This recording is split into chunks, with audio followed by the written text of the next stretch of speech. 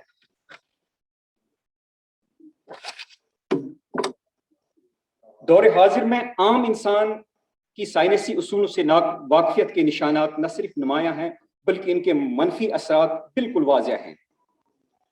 گزشتہ نصف صدی کے سائنسی کارناموں میں بایو ٹیکنالوجی یا حیاتیائی ٹیکنالوجی سر فہرست ہے، لیکن عوام الناس کی سوچ میں اس ٹیکنالوجی کے پہلوؤں کو منفی انداز سے ڈالا گیا، جس کے نتیجے میں ہندوستان میں بیٹی برنجل ایک خاص قسم کا بینگن ہے جس میں کیمیائی ادویات کا استعمال نہ کے برابر ہوتا ہے.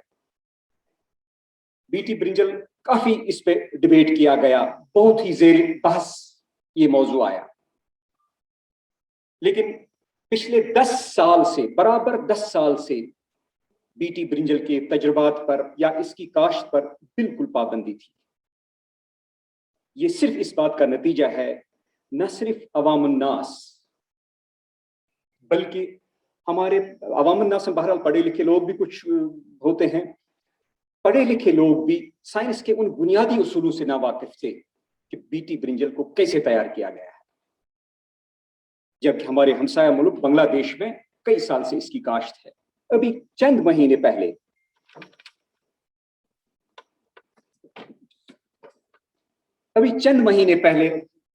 اس کو اس پہ تجربات کرنے کی اجازت ملی ہے.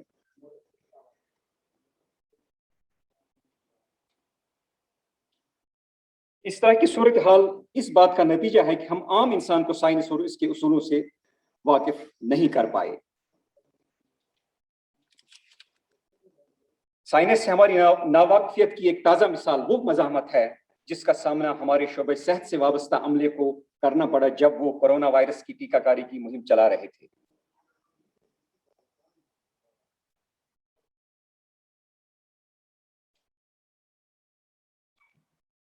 کچھ ہندوستان میں برصغیر ہند و پاک میں سائنس کمیونیکیشن آف سائنس ان اردو اس کی تاریخ بہت پرانی ہے.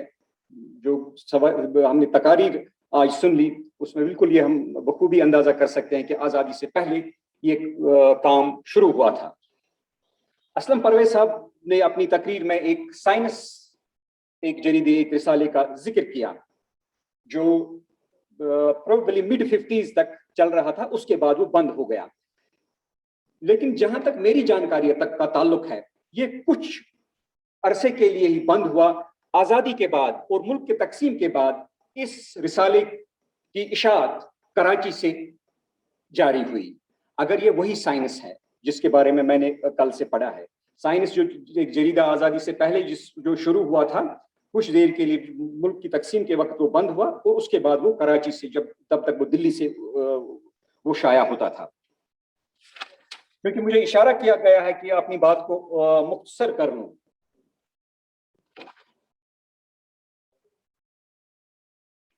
آپریشنل پارٹ آف اٹ وگیان پرسار کے جو یہاں پر نکل پرساد جی ہیں ان سے گزارش کرنا چاہوں گا کہ scientific journalism in general journalism میں سائنٹیفک جرنلزم کی طرف اگر خاص توجہ دی جائے وہ اس سمت میں ایک کیا کہتے ہیں ایک قدم ہوگا جو شاید سود بند ثابت ہو سکتا ہے. اسی طرح سے اردو جرنلزم اسپیسیفکلی محترم اسلم صاحب اس میں